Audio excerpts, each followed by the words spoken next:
All right, and let's spend 5 good minutes now with the good doctor, Jennifer Wilson from District 5. Good to see you. Good to see you. All right, lots of town hall meetings and discussion and angst and arms waving in the air about the Broadway bricks situation. Everyone has an idea about it, lots of public ideas. You've been looking for them. What's the timeline now for all of this? What does the council want to take this info and then make something out of it? For sure. So, kind of the timeline of what we've been doing is we're right in the middle of it. And so recently, we have 2 different committees that have to kind of look at it. So our Urban Design and Historic Preservation Committee has to be allowed to give recommendations on what they would like to see, as well as our Downtown TIF Board is also able to give recommendations. So they have recently had meetings to do so. Those have not been brought in front of council yet. And then the most recent thing, we have to hold a public meeting. So Councilwoman Latrell Joy recently held a public meeting in her district to kind of get some feedback on what people would like to see on Broadway. The other thing the city's doing is we have got a online survey going currently. I believe it's been a couple weeks now, and it's supposed to kind of end up closing this week, and that way we can start getting all the data back from that to kind of look at what everybody would like to see happen downtown. Once that happens, we are looking for all of those recommendations to come before council, I believe at the June maybe 27th meeting, here coming up pretty quick. And that way we can give staff and the city manager some direction on kind of a timeline on let's get started with some planning and see where we need to move forward with that. Whatever happens here, is this strictly going to be a taxpayer funded repair, replace, whatever job, or is there other money out there maybe that can help pay for this? So potentially both. The financial aspect is kind of the last piece that's going to come into planning, whether it goes back on a bond project or if it's going to be, funded with some type of additional funding that we've got for road maintenance. So that's kind of the last piece, is to figure out and ask all of our taxpayers how we want to fund redoing the streets downtown. Do you have a way you're leaning on this? What would you want to see? I really think as much as I ever have to take out debt and to bond, I really think that's probably going to be the best way to do it, just so citizens have input. We're trying to give everybody as much input as possible, and nobody wants to feel like a project is just ran through where they didn't have any decision making in that process. And so I think a bond is probably going to be the best way. Timing wise, we could be out a year or so or more to be able to do that. We have a presidential election coming up, and so maybe timing around there so we get a really good sample of our taxpayers getting out to vote and seeing what they really want. And so that may be the best, but we're also looking for other revenue, avenues to pull into that.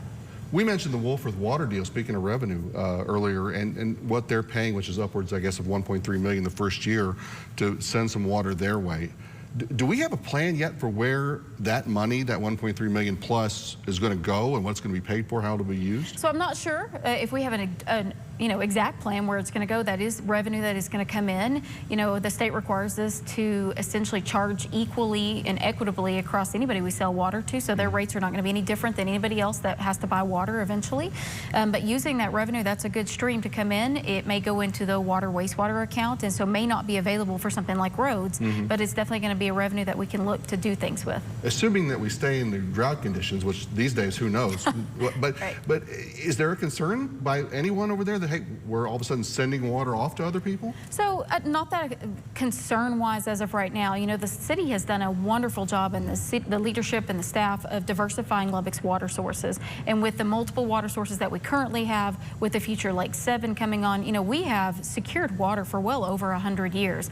And even so much so that we are even delaying larger capital projects back several years because we're doing so well with water. And and our citizens are doing an amazing job with conservation, and that helps as well. Gotta keep it up, folks out there, that's for sure. Won't be long until we're ironing out a new city budget once again. No new revenue tax rate, I would assume, is on the agenda? That's always our goal. That is always our goal. We do have some big capital items that are coming up in this year's budget. We've got a new fire station that's going to need to be built out on 146th and Indiana-ish. And so having to take some of those factors into consideration, but always our goal is to keep the tax rate as close to either no new revenue or as low as we absolutely possibly can. Well, what's some other big ticket items that I know that you're thinking about? We're working on that. We've always got some big wastewater capital projects. We've got the trash transfer station that's coming up that we're working on funding, that will help with trash and transferring across the city, and so all trucks are not having to drive all the way out to the landfill. So we've got some big capital projects coming up in the next year or so. We'll talk about that later. That project is floored me on how simply awesome it is. We're excited. That know. is a great project. Last time, though, we were here about a year ago talking about gang violence and crime and how curfews might help with all of those things. And here we are a year later, and we're sort of talking about the same sort of things once again. Is that something that's going to play into budget considerations even more? Potentially. So, with this past year's budget, we approved some additional funding for the Lubbock Police Department for juvenile curfew, in which that program is supposed to be going on this summer. That way we can see if that's something we want to implement full time and dedicate more money to that. Also, something coming up that we're looking at is potentially changing how Lubbock Police Department responds to simple car wrecks. We're just paperwork needs to be filled out. That way we can open them up in their time up to work more serious crime, to, handle everything where they're not stuck on the side of the road filling out paperwork. Exactly. And they probably would love that too.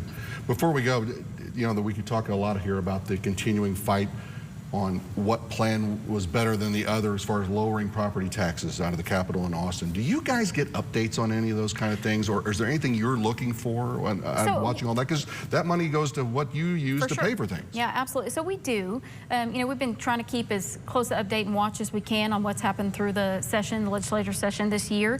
I'm about to next week even sit down with some of our state representatives and kind of go through all the updates and see how it's going to better serve Lubbock. All right. Well, we'll look for an update that down the road from you here. Yes, sir. Dr. Jennifer Wilson from District 5 and the Lubbock City Council, keeping things rolling.